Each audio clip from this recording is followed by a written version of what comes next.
Hello, Bumpy McSquigums here, and I am continuing with my The Banner Saga Let's Play, and we are on episode 11. Unfortunately, the last episode was pretty lame, as there was actually no combat. It was all storyline advancement. 25 hours of storyline push. So, that's okay. I mean, I don't mind it, but I imagine it probably didn't make for the most exciting video, so hopefully, in this video, things will be a little bit more exciting. One can hope. One can hope. So we're going to swap out Hogan, and we are going to pick ourselves up, not Eckel the Crazy, but Krumer. We're going to go with Krumer. And I think he might actually take Amogan's place. And Oddleif's going to go last. Alright, so, on up to start. Oh, what happened to Ivor? I thought I had Ivor up there. We'll put Ivor in Onuf's place. There we go. Yeah, that looks like a formidable force. I think that could be alright. What does this guy have? He is a war leader. He command all or adjacent allies. The war leader uses his expertise in battle to issue commands to allies, moving them next in line in initiative. By repositioning his allies' turn order, the war leader can create new strategies such as giving archers guerrilla tactics, triggering abilities earlier than usual, or slingshotting a powerful ally to the back lines. Huh. So adjacent allies 4 spaces away and at any range. Wow. This guy sounds like he's going to be the ultimate rock'em sock'em robot, so to speak. Even with his... What's his other eye that was blinded earlier? Pretty sure it was, and now he swapped his hammer over to this other side, and this eye's blind. Well, there you go. The first flaw in this game. I finally found it. That's okay. That or I'm delirious and I don't know what I'm talking about. Which is also possible, though highly unlikely. Highly unlikely. Alright, what does this do? And who's that on? It's on Mugen. We'll leave it on Mugen. Alright, so we're good. Nope, wrong button. And we are ready to continue. We can go to the map to look around, which has always proved to be worthless in the past. I'm sure it'll be worthless now. And we can leave this place, which sucks because, well, anytime there's a market, you should try to spend your renown, and, well, I can't. Grafheim's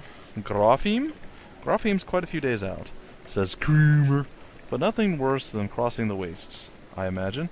If there's anywhere you might be safe from dredge, it's there. You steel yourself for another long march, and half the town of Wormtoe joins you.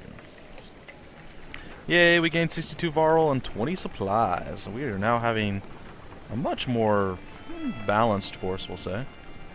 The other army is very heavy. Oh, morale just become poor. Why? As you're nodding off to sleep, shouts of fire pull you back to attention. Flames quickly consume a supply wagon and a few tents. A woman cries out, "My boy!" and points to a burning tent closest to the outlying Varl. 2 of the giants are motionless, staring at the spreading fire with terror in their eyes. Command the Varl to help. Organize the peasants to put out the fires. Go in after the boy yourself. I'm going to do that. I'm going to be the hero. Or we can make an effort to save the rest of the supplies.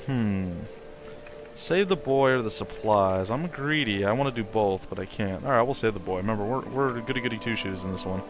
Wrapping your cloak around you, the smoke, flames, and tent become a blur as you grab the boy and slice through the back canvas with your hunting knife. You meet the ashamed look of the older Varl while the crowds cheer on your heroic act. Unfortunately, the supply wagon did not make it.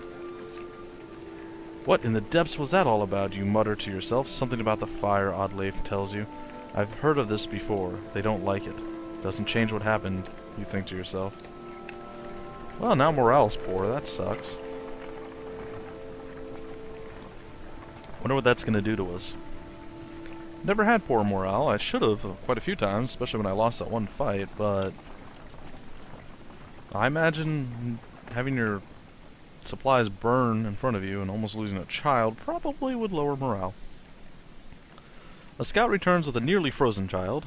I almost stepped on her in the snow. Looks like she must have been running from something, he says. Patches of blue mottle her pale skin, but her chest rises and falls ever so slightly. Even just carrying her along could kill her in a state like this, says a woman. We could be in danger here, points out another.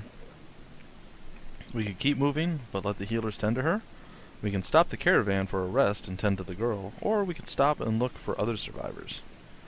Well, I think we're going to stop and let the girl be tended to. As the caravan's tents rise, a fire is built beside the girl, who is covered in furs and ointments. Progress is slow, but soon you see the girl alive enough to swallow water in some heated broth. When you wake the next day, a healer tells you the girl should be fine in time. Oh man, now our morale's even worse. I'm making terrible choices. It's not fair. You haven't seen Alette for much of the day. When you do find her, she's returning to camp alone from a fair distance away. Looking rather sullen, she keeps her eyes on the ground as you approach. We can ask her what's going on, sit quietly beside her, or give her some space. We'll sit quietly beside her. We don't want to be too nosy, do we? Maybe a little. I feel like things are changing so quickly, she eventually confides. It's not just that. Everything is going so wrong. I've been talking to Eckel a lot. This gets your attention. Stay away from him. He's dangerous. What has he been telling you? Threaten Eckel immediately. What has he been telling you? He told me how he and Anif are kin. Eckel had a sister who married Anif, but she died a long time ago. They've been bound since, but then Anif left without him. Just left him behind without a word. That's why he came after us. Don't trust that man. I don't care what he says. Stay away. Confirm Eckel's story.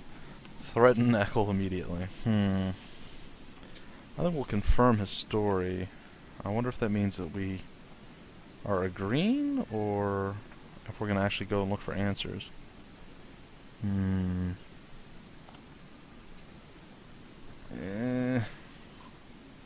Eventually you find Anif back at camp and relate the story. Is that what Eckel told you? Replies Anif.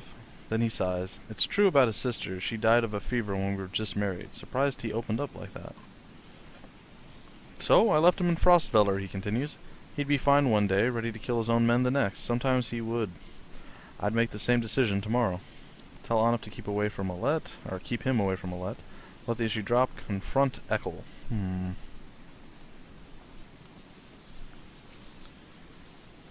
Well, let's confront the crazy dude. You march directly over to where Eckel has been forced to stay, far away from the rest of the caravan. He turns as you approach. What did I tell you, Eckel? Didn't I say even one wrong look? Who's giving wrong looks? Your girl came to me. Nice of her, I thought, seeing as how she's the only one who gives a damn about the people around here. What in the depths is that supposed to mean? Look at you, running around, saving everyone's hide, making decisions. Good for you. What kind of life is this? Miserable. Are you making it worth living? I don't know about actions episode either, guys. I see Alette helping the women, cooking food, taking care of the old, playing with the children, talking to outcasts. Did you know she sews up the wounded every time you get them bloodied in a fight? Remember when I said you were a leader? Yeah, they join you. But they follow because of Alette. Just stay away from her. I know what you're doing. Keep out of my business. I know my daughter. Never should have brought you along. Kill! I'm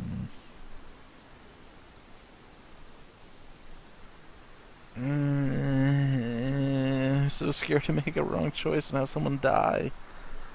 I know my daughter. Oh, I get it. You think I'm calling you a poor father. No. All I'm saying is don't ask her to change who she is. These people need one of her, not two of you. Fair enough. I think the world could benefit from two of me. Probably not, no. But that's okay. One of me is crazy enough for two. Or more. And the slow... Oh! New music. Hey, that banner is really long too. Look at that thing. I don't think it's quite as long as the other one. Alright, we got some Varl interspersed amongst our humans and clansmen. That's nice. Well, looks like we're at another godstone.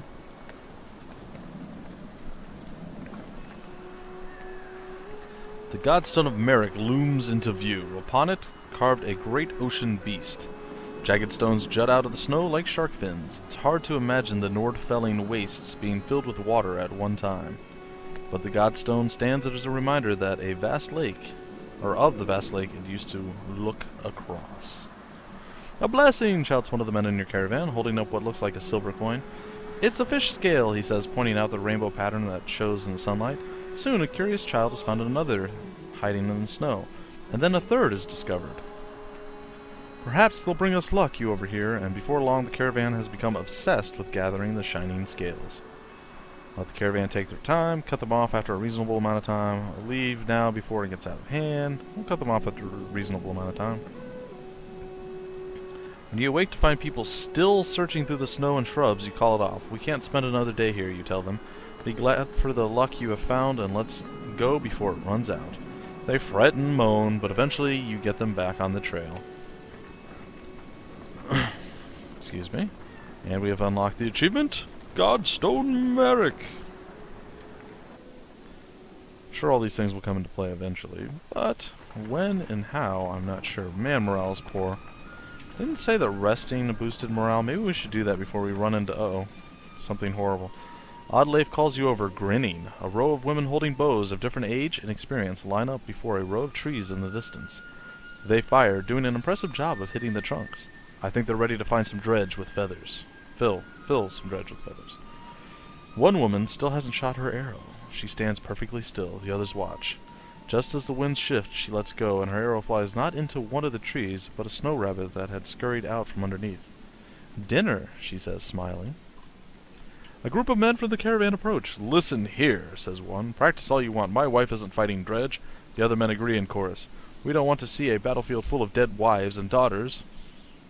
We can encourage Oddleif to train even more archers. Stand by the women becoming fighters. I'm having second thoughts, Oddleif. I think we should stand by the women. The men argue their point, but eventually relent. Thanks, said Oddleif. To be honest, it was harder than I expected, but the more people who can hold their own, the better. The women return to camp not just as clansmen, but as fighters. Yeah, 25 fighters. Oh, minus 35 clansmen. How does that work? I think it'd be an even trade. Alright, we're going to make camp and pray that we actually rest and recover. Ooh, we are almost out of supplies, though. That's unfortunate. Alright, well, our morale's back to weak. It's not horribly awful poor now. So we need to find someplace to resupply, because we are looking pretty bad in that regard. Alright, so onward we march. A group of men with broad shoulders and thick cloaks approach the caravan. They might be outlaws, you hear nearby, and the idea quickly ripples through the clansmen.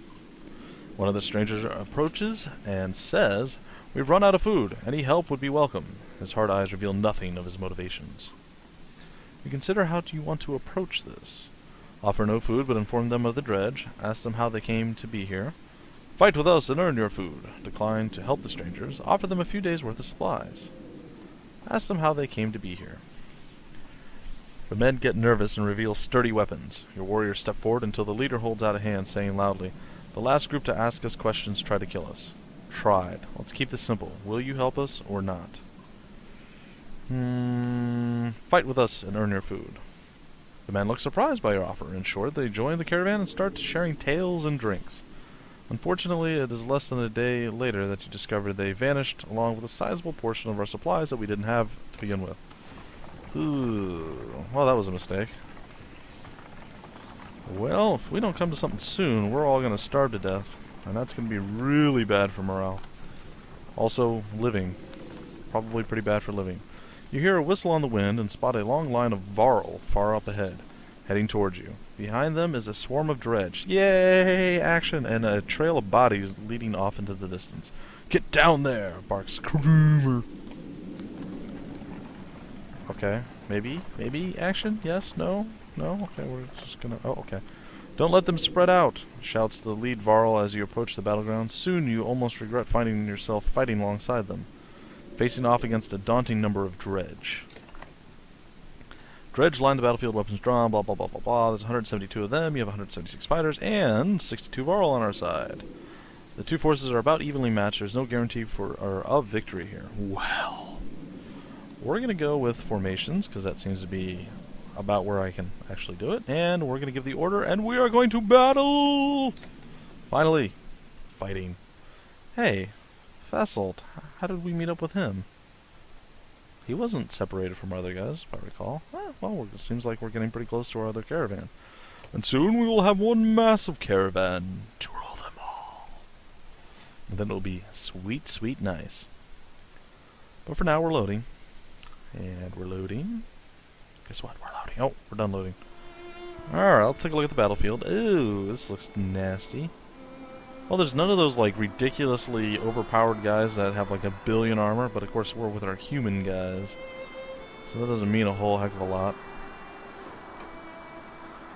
Okay, how should we approach this? Turn order is important, so let's take a look at that. Okay, so that's fine. I'd like to try not to deal with... Oh, sorry. Alright, click and move. It's been a while, guys. Forgive me for being a little sloppy. Alright, I think that will work. Could be completely wrong. This might be a terrible choice. But we're going to give it a shot. Alright. I don't want to do that. That's a terrible move. Let's see. This one? Yeah, we'll do that. We'll take him down 3 strength, and he will run away like a scared peasant woman. Or just a scared woman in general. No, nothing against peasant women necessarily. Alright, so what can we do? We can do some armor breaking. I don't think I... Well, yeah, you know what I do. I want to break his armor, and I'm going to do so. And there ain't nothing going to stop me. And boom! He moves closer, which means our boy will get to actually move. That's interesting. That guy actually didn't do anything. Very interesting. Forge ahead. Oh, what does that do? Oh, that's the... Okay. Yes, I knew that. Totally knew that. Alright, and we get to kill him in 1 shot. Boom! We get 1 more kill on him, and he gets upgraded, and it is going to be delightful. Absolutely delightful. Alright, well, she's going to have to break some armor, and she will. Down he goes. And now it's Mugen's turn. Oh. We're going to get Mugen down. Nope, not there. No. No, just stop it. There. Move him that way. We'll end his turn. And hopefully Oddleif can actually accomplish something. Uh-oh. He's chucking the grenades at us. I have no idea where they ended up at. So 1 there. Where's the other one? Is it under... Is it under my guy's feet? I can't tell. I don't think so. I guess she can't hit from here? Of course not. So we have to move her closer, which means she doesn't get the double attack that I was hoping to get. And that's okay. Oh, and Ivor's gonna be pretty miserable here soon, so I'm gonna back him up. Or should we go forward with him? I want to take that guy out. I'm gonna move forward. Oh, it's not... Wow, okay, well that's really unfortunate. Did not actually get to take him out, and now we're gonna eat some damage. That's not good.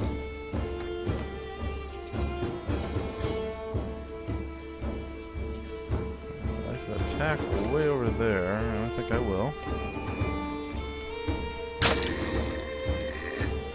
Ivor should be able to move. Oh, more grenades. 1 under each of their feet. It's kind of unfortunate. We're gonna move... Oh, I'd hate to move there. Now we're gonna move over here. Still pretty far away, and I don't like it. But, another kill. And we earned our promotion. And we need this guy to fall back, because he is not gonna make it much longer.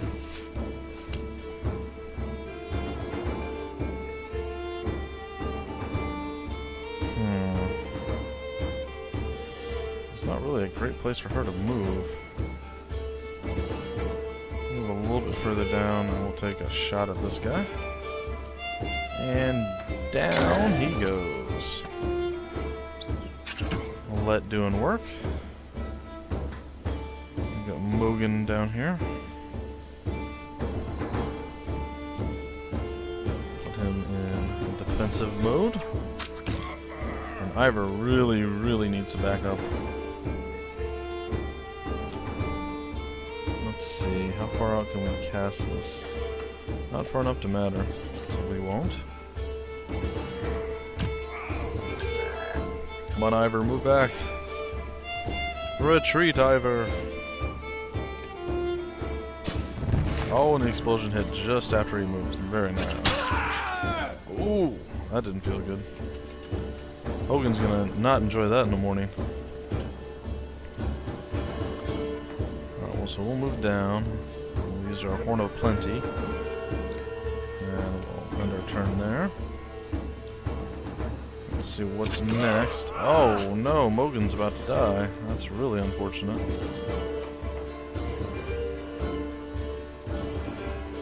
Alright. New guy's gonna have to come into play.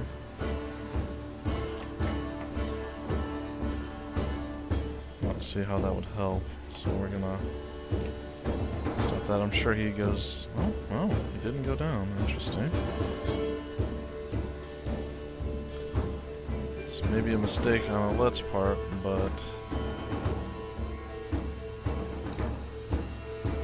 she's gonna take somebody down, and boom, down he goes. At least 3 bad guys up against us now. Unfortunately, Mogan's gonna accomplish literally nothing. And that makes me sad, but yeah, it is what it is. Can't always do work every time. Should do some more armor breaking. Hopefully Alette survives this. Looks like they're gonna try to chase down Ivor a little bit more, which is good.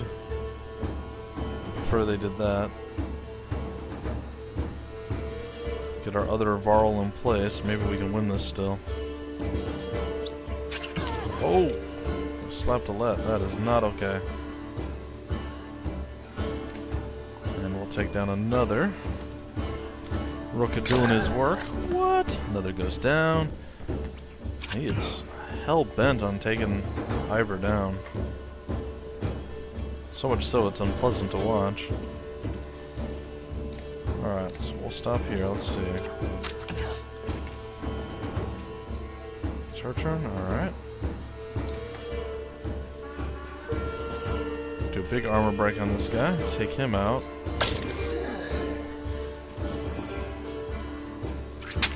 Nope. Another smack on Ivor.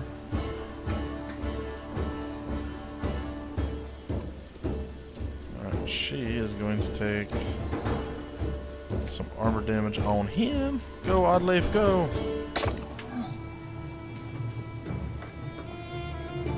Ivor's gonna move up. To what end? You can't close with this guy, unfortunately. Be a nuisance, I suppose. Oh, oh no, he went down. Really? Oh, that's sad. It's okay. We're still standing. Well, most of us. We're going to win the fight, so. Alright, we're in pillage mode now, so all we gotta do is close with this guy and finish him off. Alette's gonna take a couple more shots. Shouldn't be a big deal. And wow, we can almost drop him immediately.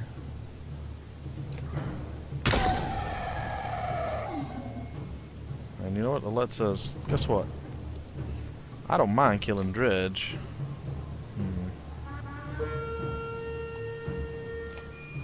She gonna try it. 80%, and she did it and earned a promotion. Take a moment to survey the battlefield. The enemy is being pushed back all the way down the enemy line. We could go and kill a few more. Well, that seems like a terrible idea considering we lost 2 people, so we're gonna pull back before they regroup. We lost 13 fighters, 4 Varl, and, well, we had 2 injuries. But overall, not so bad. Things could have gone much worse. It's a damn curiosity. What? Oh, isn't this? This is the second time I've been sent to find a Varl who is heading my direction with humans in tow. What are Dredge doing up here? Gods, does anybody know what's going on around here? They leveled Grofheim to the ground. We've been losing ground for days. Jarunders in... oh gosh. Eyefinarfintarfin now. Yeah, because, you know, that's totally normal to say. They sent me to gather Krumer and the rest from Wormtoe when we ran across this bunch of slag. And there's a lot more where they came from. Is this all the Varl you've got, Krumer? What have you been doing? Eating each other? Many went to Blotzbalker. Are you telling me that Grofheim or Grofheim or whatever the heck it's called is completely gone? And Wagner's dead. Slag on our heels. The Varl you sent off north are probably dead. The world's ending. Come on, this is old news. We're gathering in that Eyefinarfintarfin place. That's where we need to go right now. Wait. Fasalt takes a long moment to look over the caravan of men, women, and children behind you. Not them. What do you mean, not them? We just saved your bleep. I'll die before you send us away. What do you mean, not them? Unless you're a king or a mender, humans don't step foot in Eyefinarfintarfin. Now isn't the time for this discussion. Damn it, Fasalt! Who cares about that? What in the depths happened in Grofheim? Before Fasalt can reply, a low rumble grabs your attention, growing louder by the moment. And apparently something horrible is about to happen to all of us. Even though it's beyond sight, all eyes turn in Grofheim's direction. As the rumbling becomes deafening, transforming quickly into cracking and splintering, it's coming closer. Go! Shouts Fasalt, taking off toward Eyefinarfintarfin. I have no idea. Don't stop until you reach Hardburg. Oh, that is a loud sound. Oh, my ears. Oh, a mountain just split in two. Well, that seems... Oh, there's some sort of giant worm creature. And another mountain splitting. Well, this is looking really bad for everyone. Run, little men and women, children and other giant people. Some sort of weird ice formation rising or falling over here. I can't tell which. I don't know what's happening. The whole world really is coming to an end. Go, little caravan, go!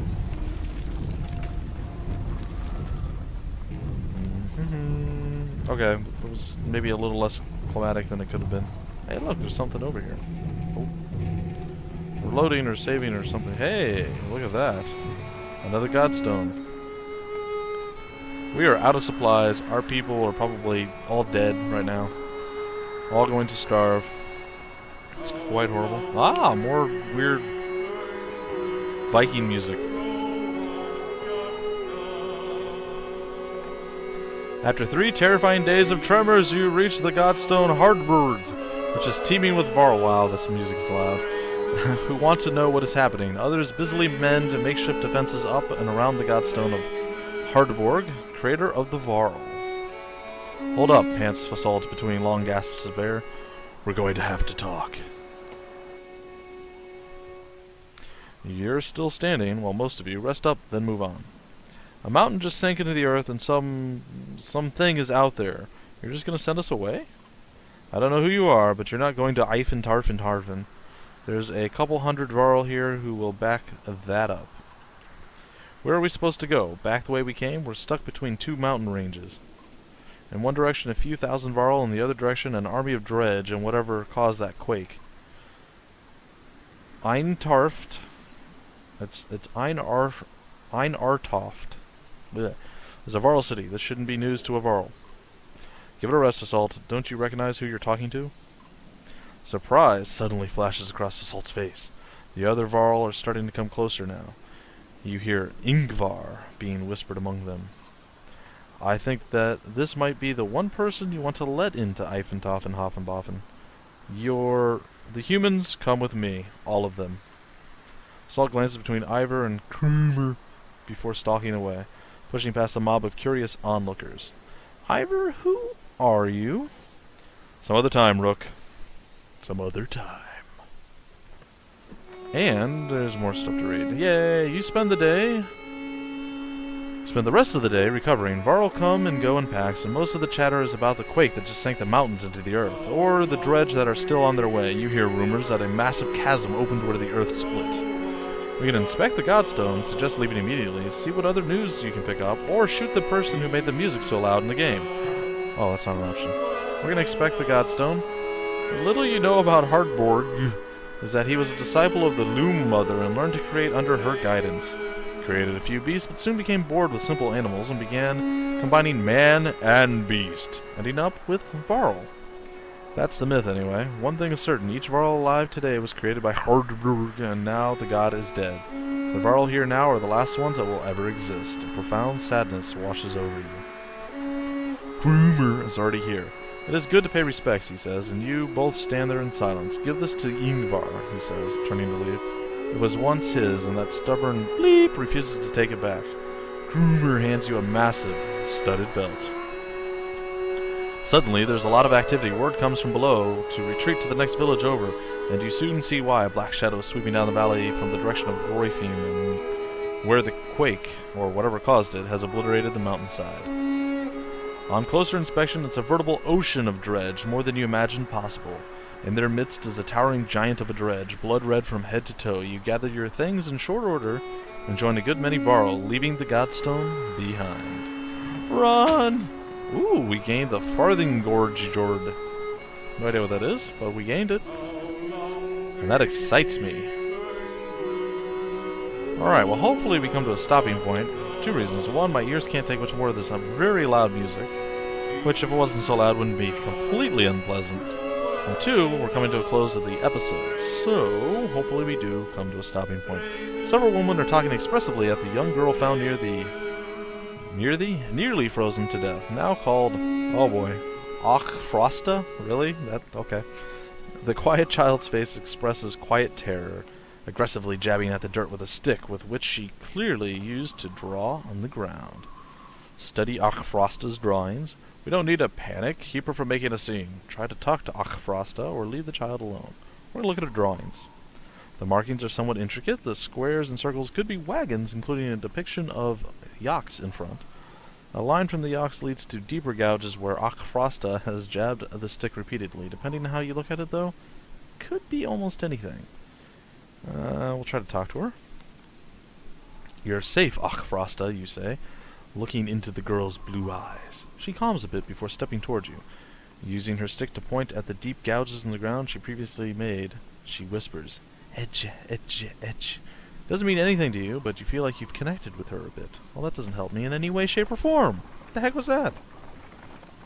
Am I to leave weird frozen little girls alone and let them do whatever it is they do while they're frozen? Because she's a little touched in the head. And we're almost done.